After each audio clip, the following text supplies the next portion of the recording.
what we might think about what it is to live well, when many of the things that we now think of as part of living well are things that AI can do better than we can. And that's increasingly happening. You might have thought that one of the reasons why you live well is that you write them and you write great, thoughtful people.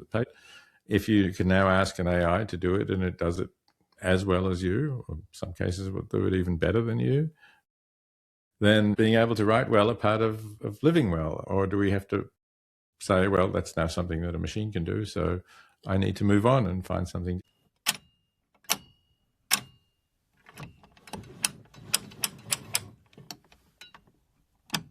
This is the Human Layer AI, the show that asks one question.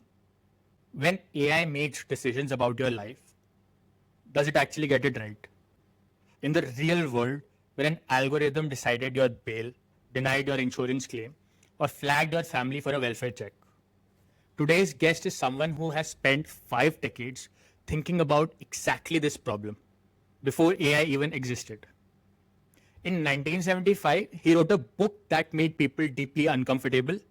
It argued that what you eat, what you wear, how you treat animals, those aren't personal preferences.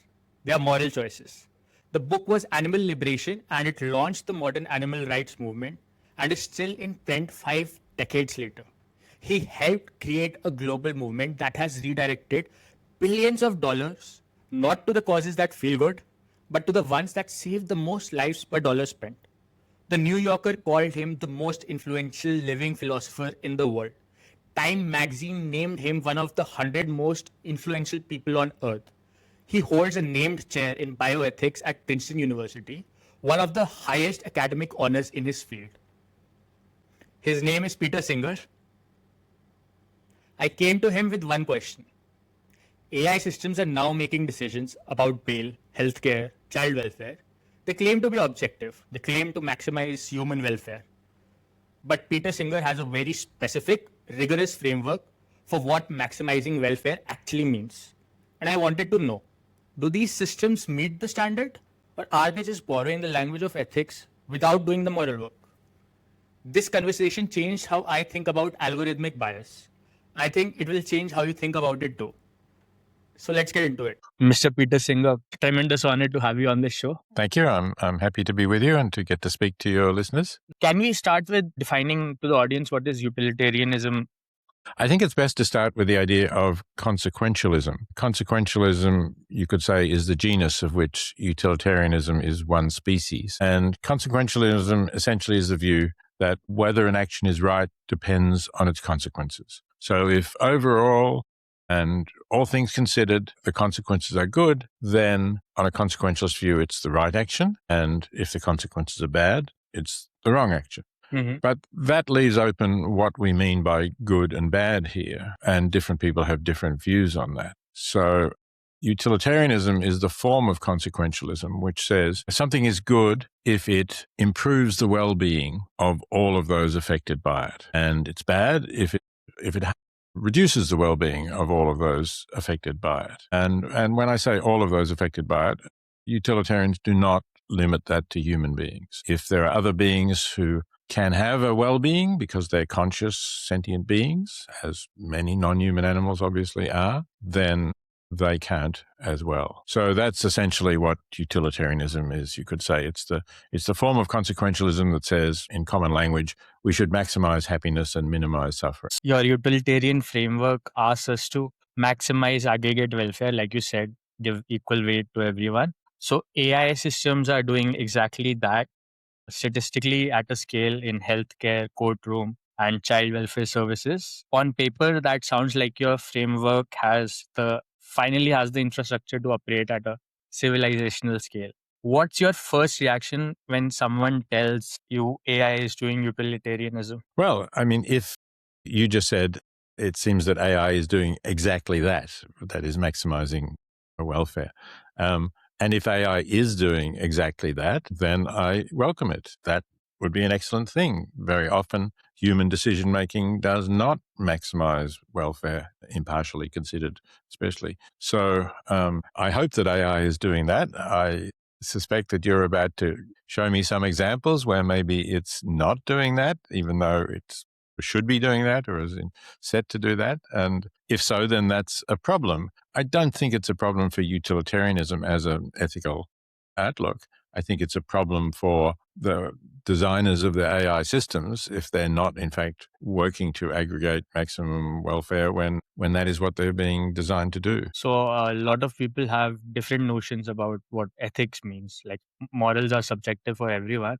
So if a developer designs an AI tool, what should they keep in mind? Well, it's an interesting question, depending a little bit on who you're designing it for. But if you're talking about using AI in health systems across a country or even globally, then I think the AI should be designed to maximize well-being and to do that, as I say, impartially with equal concern for everyone's well-being, assuming that the beings are capable of similar amounts of well-being. So, I know, as you said, people may have different conceptions of what constitutes well-being. And of course, not everybody is a utilitarian or even a consequentialist.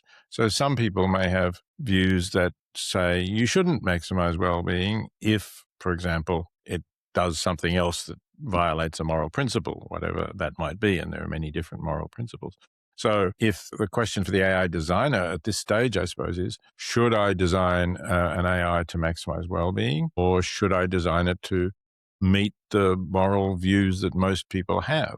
And that's still a debated issue. And of course, if you do say, I don't want to maximize well-being, I want to satisfy the moral views that most people have, then the question is, well, what are those views? How do I find them? Do I do public opinion polling? But, is that really satisfactory? Don't we want people to think more deeply about their moral views than simply answer, yet another opinion poll? So that's a real issue, and I don't have an easy answer to that. There are things that are being done, and in fact, in my work at the Center for Biomedical Ethics at the National University of Singapore, I'm working with others to try and find ways of including in what an AI is designed to do the moral concerns of people in general. Let's say we're doing this for the National University of Singapore, so let's say we're talking about Singaporean people, but to find ways of then also feeding in more expert thinking, people who've thought more deeply and had more time to think about this issue, and possibly therefore correcting to some extent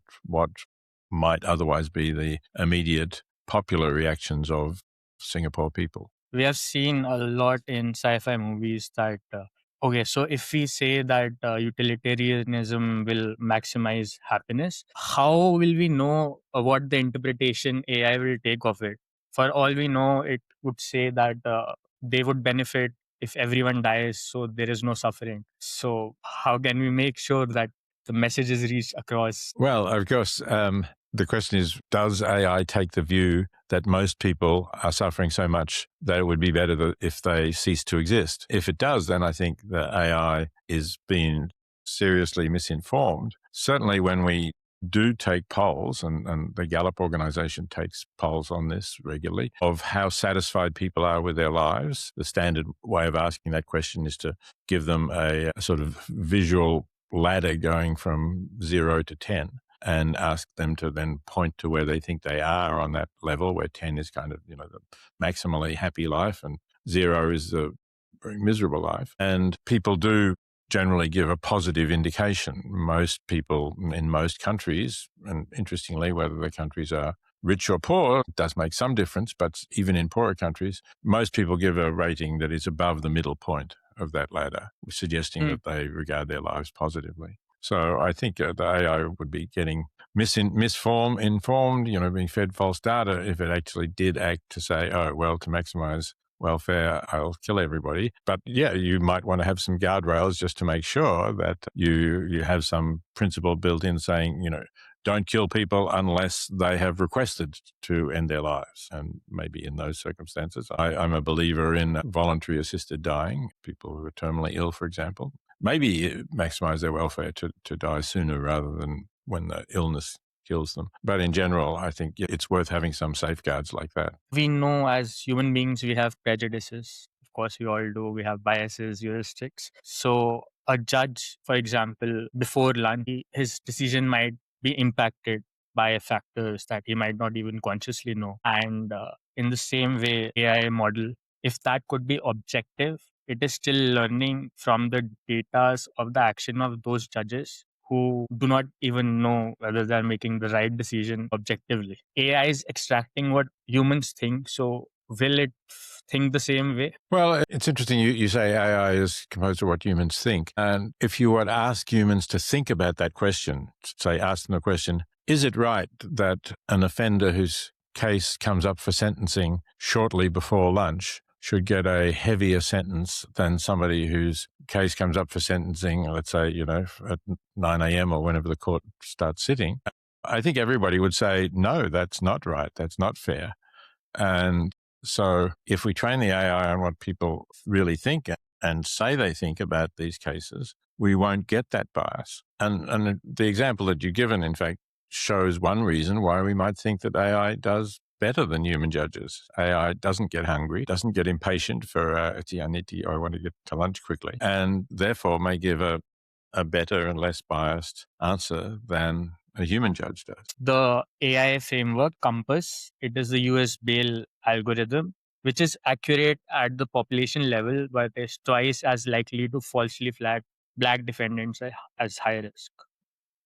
The Optum Healthcare algorithm, which uses past medical costs as proxy for need and systematically gave black patients with identical health conditions a 26 percentile lower score. And the Allegheny family screening tool, which used a family's history of using Medicaid or food stamp as a risk indicator for child abuse. When you look at those three, what is actually going wrong? So what is going wrong is some kind of correlation that may exist between people from different regions, different racial or ethnic backgrounds, and the AI is using that, and it may indeed be misleading in these cases. So what we need to try to do is to get finer and more specific data that teaches the AI not to make broad correlations that may mislead, but to try to find exactly what it should be focusing on in terms of the need for care, the likely cost of care, in order to maximize the use of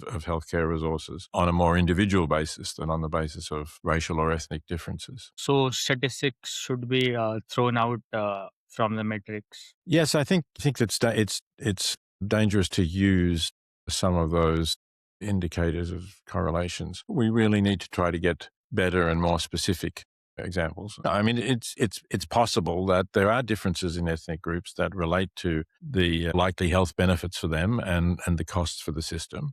But we need to try to find what those factors are, I think, more specifically than a broad calculation, which is obviously there are going to be some people from any ethnic group who are going to have reduced health benefits and higher healthcare costs, and others who are going to have much greater health benefits and lower healthcare costs. So we need to try to find more specific indicators in those cases. So I was having a podcast yesterday, and the guest said that a female changed her name to a man on LinkedIn, and she saw higher engagement and job opportunities. She contacted LinkedIn, and they said that they do not bias between either of the gender. So if 85% of the population on LinkedIn is male and it is trained on the data without being biased, it is still being biased, isn't it? If it's the people who are biased, if somebody has a male name and they're likely to get more job interviews, let's say, than somebody with the identical CV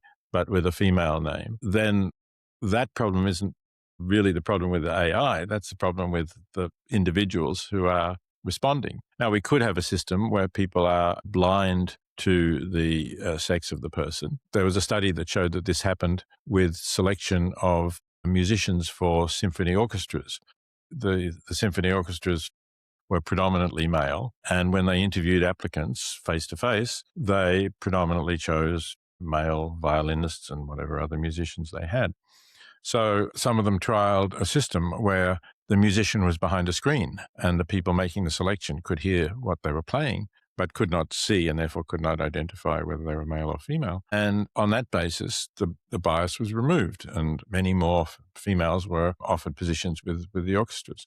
So that's the kind of thing that we should be striving to do, to have have a blind system where we are not being influenced by the biases that we humans, for whatever reasons, actually have. And of course, AI could do that. AI could easily help us with that by assigning random names or numbers, perhaps would be best, or gender neutral names to applicants. And then women would get their fair share of the jobs going. According to you, the training data that AI uses, it should not be verbatim.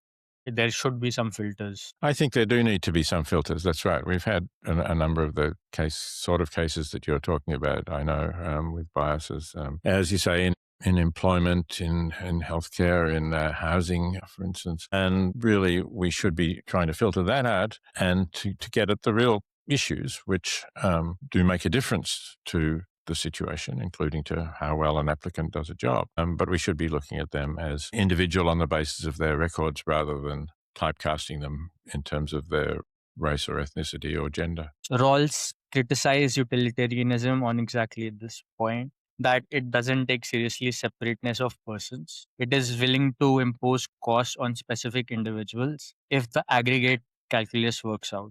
When COMPAS gets a black defendant wrong, that individual pays the price for a system that is statistically accurate across a population. So is that a failure of implementation, or it is something that is structurally possible within the utilitarian framework? Well, I think we need to be careful here exactly what the idea of failing to respect the separateness of persons really means. And as you say, John Rawls made that objection in his book, A Theory of Justice, and it's been echoed for decades as a criticism of utilitarianism. I don't think it's a fair criticism. Obviously, utilitarians do know that people are separate. We don't imagine that we're living in a world in which somehow everybody feels the same or suffers the same, and, that I don't feel your suffering and you don't feel mine. So utilitarians understand human beings as well as Rawlsians or anyone else. So what is the objection? Well, maybe it's, and you did say something like this, maybe it's the idea that sometimes it's justified to make one person suffer so that many others don't suffer. That's, I think, the easier case. And sometimes it may be justified to make one person suffer so that many people benefit. That's a little more difficult because we're comparing benefits for many with a harm. But let's suppose that we have exactly the same kind of harm. Let's suppose we have a situation where, let's say, shoot one person dead, or 100 people are going to be shot dead by somebody else, right? And let's assume that these are all innocent people, including the one that we are going to have to shoot, right? They're not the criminals, they're not the shooters, but this is just a tragic situation where unless one person is killed, 100 will be killed. And we know nothing more about them, right? We don't know how many children they have or what talents they have to make important discoveries. As far as we know, they're all just human beings, and that's what we know. So I think in that situation, we are justified in killing one person to prevent 100 being killed. And even if the number was smaller, I think we should try to minimize the number of innocent people being killed where we don't know any further facts about the people. So, and I think most people would really accept that if they accept that there's no other course of action you can take, right? Of course, they would always try to look for ways of saving the 100 without killing the one. But philosophers can invent hypothetical examples in which we just say that's not possible. And that's what I'm doing here. The greater problem comes where people have given examples like, suppose that the choice was between torturing one person for 5 hours or 1 million people having a mild headache for 5 minutes. Now, 5 million minutes is a lot more than 5 hours, obviously, but they're having only a mild headache rather than being tortured. But still, there's many minutes of the unpleasant headache. Should that outweigh the one person being tortured? Well, that's much more difficult, I think, because we have to have a scale then in which we can measure how bad the headache is as compared to how bad the torture is. And it's reasonable to say that severe pain, agony, which is what torture would inflict on somebody, is just sort of so far down away from the scale of normal that it would outweigh any realistically conceivable number of mild headaches. So that's a possible response that a utilitarian can make to that example. Or we could just say, well, here I depart from the straight aggregation because I think it's necessary for society to have some kind of principle that protects innocent people from great harm, even if there is some cost to others. That's it's departing from utilitarianism in one particular respect, but it still would leave the vast majority of cases intact because, of course, it's extremely rare, more or less impossible, perhaps, that you really would have that trade-off between torturing someone for 5 hours and a million people having a mild headache for 5 minutes. Would the thinking change if we come to know that those 100 are criminals that escaped from jail and this one is a Nobel Prize winner? Should it matter? It might. It's possible. So let's say that these are not just criminals, but very vicious, violent criminals. And it's likely that if we don't shoot them, they will murder other people. And let's say that the Nobel Prize winner is a Nobel Prize winner in curing diseases that cause a lot of deaths and suffering and is likely to go on and make further discoveries. Of course, many Nobel Prize winners only get their prize after they've peaked more or less in their discovery. But let's say this is a relatively young Nobel Prize winner. Yeah, then I think that might be the right thing to do, but you would need to be pretty confident about your knowledge of both the criminals and the Nobel Prize winner. It's not simply because they've committed a crime that they're sort of guilty and therefore it's okay to kill them. That's not my thinking at all. It's rather, again, the consequences of the criminals escaping versus the consequences of saving the Nobel Prize winner. You also made an interesting point that I read that not donating to the charity money to help a lot of people is the equivalent of seeing a child drown and not saving them because you don't want to spoil your shoes. So this type of concrete example, which humans systematically lack to observe, do you think that AI can be an objective person and can see the situation and can say these two things are the same? Because for human, it is a proximate situation, right? The child is drowned next to you. But if I'm sitting here, I'm not thinking about people who will die of hunger. Yeah. It will depend on how the AI is trained. If the AI is trained from human texts, then it will kind of know that humans typically don't help strangers, especially strangers far away, even at a small cost to themselves. Now, the question is, we could build an AI, which we trained in order to give equal consideration to everybody's interests, whether they're near to you or far. And I think that would be a good thing. It would remind us that we have these biases as humans. We talked about biases against women and against certain ethnic groups, but we also have a bias to help those in front of us, close to us, and not to help those far away. Now, I think there's a clear reason why we have that bias. For most of the history of our species, we evolved as social animals living in relatively small groups, 100, 200 people. And we could help those who were close to us and who we could see. Let's say we could see a child had fallen into the river and was drowning. But we didn't know about people suffering, maybe not even just on the other side of the mountain range that is the boundary of where we live. And certainly we wouldn't go and help them and wouldn't know how to help them. But now we have instant communication, we have rapid transport, we can help people relatively easily, and we have organizations, that some of which are very effective in helping people. So I think we need to go beyond those evolved feelings or biases or intuitions that we have about how we should.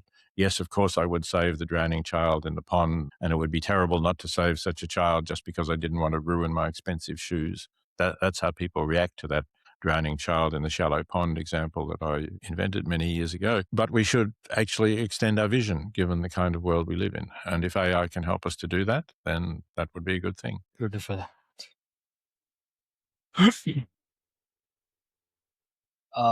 You have AI persona, petersinger.ai. So do you personally accept that an AI can represent your thinking and your ethics? Like, how would you hold that alongside a conversation about systems that claim to be doing your ethics and aren't? Well, as far as Peter Singer AI is concerned, it generally does represent my views well. It's been trained on my works. It's occasionally a little more cautious and conservative than I am, and that's because it's not only been trained on my work. It's been built on a general LLM, and so it hesitates to say things that might disturb or shock people. And some of the things that I say do disturb and shock people. So that's my major caveat about the accuracy of petersinger.ai. It is likely to be a little bit more conservative, a little bit more cautious than I am. And, we've tried to tinker with it to make that less so. But of course, we don't want to go to the other extreme. We don't want to make it say shocking things that I wouldn't say. So it's a delicate operation. I'm not sure at the moment. We just made a little change not that long ago. I'm not sure at the moment whether we've got it right, but that's what we're aiming for anyway. Effective altruism increasingly focus long-term existential risk, AI safety, pandemics, catastrophic futures. But the people being harmed by Compass and Optimum are here, now, and identifiable. Is there a tension between where EA's attention and resources are going and the immediate provable harms these systems are producing today? Well, there is a tension between deciding whether we're going to focus on long-term risks, including existential risks of our species becoming extinct, rather than problems here and now. And they may be problems caused by AI, but of course, they may be problems that have nothing to do with AI. They may be problems caused by droughts and famines and wars, perhaps, and just extreme poverty, other things that we do, factory farming, for example, and all the suffering that inflicts on animals on a vast scale. So, yeah, there's a tension between focusing on those things and looking at the future. I think we do have the resources to do both to some extent. I think we should focus mainly on the present harms and trying to stop them, because I think if we just ignore them, even in terms of the long-term risk, there's a danger that we will be hardening ourselves to suffering going on here and now. And future generations may also then not care about suffering and will produce, maybe we will survive, but we will not survive in terms of producing a really good world. But I certainly think that existential risk is a real problem, and it's important that some people are working on it and trying to think about how we can reduce that risk. So, yeah, there's always going to be a tension as to how much of the resources go in each of those things. I think we can do a reasonable amount of both. Do you, if one is to design a reasoning chain that AI can justify its decision, that would be better? So if AI can give reasons for explaining that decision and explaining why a system that did not reach that decision would be a worse system for everyone, or for all things considered, that would be a justification. Yes. I mean, I suppose I'm trying to hold AI to a higher standard than I hold humans to, because we know that humans have biases and are imperfect, and we would like to avoid those biases. But AI is not perfect either. That's certainly true from the examples you've shown. And the question is, how good can it get? And ultimately, we sort of think it should be able to make the right decisions every time, but we're not there yet. So about your podcast, could you tell us a bit about that? Sure. As you said in your introduction, I'm now an emeritus professor at Princeton University, which is a nice title, but it really means that I've retired from teaching. And so that has given me a bit more time. And one of the things that I've started doing is to co-host a podcast with a Polish philosopher, Kasia de Lazary-Radek. She's somebody who I've worked with and written a couple of books with, including a very short introduction to utilitarianism in the Oxford University Press series. So when I retired, she's also interested in utilitarianism and in what it is to live well. And we decided to start this podcast. We interview guests who have had interesting lives. Sometimes they're relatively famous people like Paul Simon, the musician and songwriter, Yuval Harari, the author of Sapiens, Will MacAskill, one of the founders of the effective altruism movement, Ingrid Newkirk, who is a founder of People for the Ethical Treatment of Animals, the largest radical pro-animal organization in the world. So we asked them about their lives, about what motivated them to do the things they do, whether they feel that they've lived well, and what's important to them. And some of the people we talk to are actually scientists in psychology or neuroscience who talk to us about their work and helping to understand what makes humans live well. So that's the theme of the podcast. And I hope that it encourages people to think about their own lives and whether they're living well. And so very often people seem to be just going along in a groove that somehow got set for them, maybe even set for them by their parental wishes about what career they should follow. And we'd like to encourage people to be more reflective about that and to be perhaps bold enough to make choices that are good for them and, of course, good for the world as well, and to think about their lives in that way. And I think we've attracted a good audience of people who are enjoying that, and that it's helping them to think about how they're living themselves. It's a very engaging topic. Thank you so much for your time. It's been an honor that you could spare precious time. You're very welcome. 3 things I'm taking from this conversation. One, AI bias isn't algorithms' failure, it's the training data's. COMPAS, Optum, Allegheny, these systems weren't evil. They were fed a world that already was. The lesson, you can't extract fairness from a data built on centuries of unfairness. Two, Peter Singer made a distinction I kept thinking about. These systems get it right at the population level, but at individual pays the price for a statistical abstraction. That's not utilitarianism, that's corruption. 3, he mentioned interviewing Claude, Anthropic's AI, on his own podcast, asking whether it's conscious. And he said he doesn't rule out artificial consciousness in the next 10 to 20 years. That conversation is coming. And when it does, the ethical frameworks we build today will determine everything. Now, here's the question I want you to sit with. If an AI system makes a decision about your life and gets it wrong, who is responsible? The engineer who built it, the company that deployed it, the government that allowed it, or all three? That's the question this podcast exists to answer. Every episode, we bring in one expert, a philosopher, regulator, a builder, a lawyer, and we pull the thread. If that matters to you, subscribe to the Human Layer AI. Every episode is a real conversation with someone which is shaping how AI affects human lives. Before the rules are written, while there's still time to get it right. Use AI responsibly. I'll see you in the next one.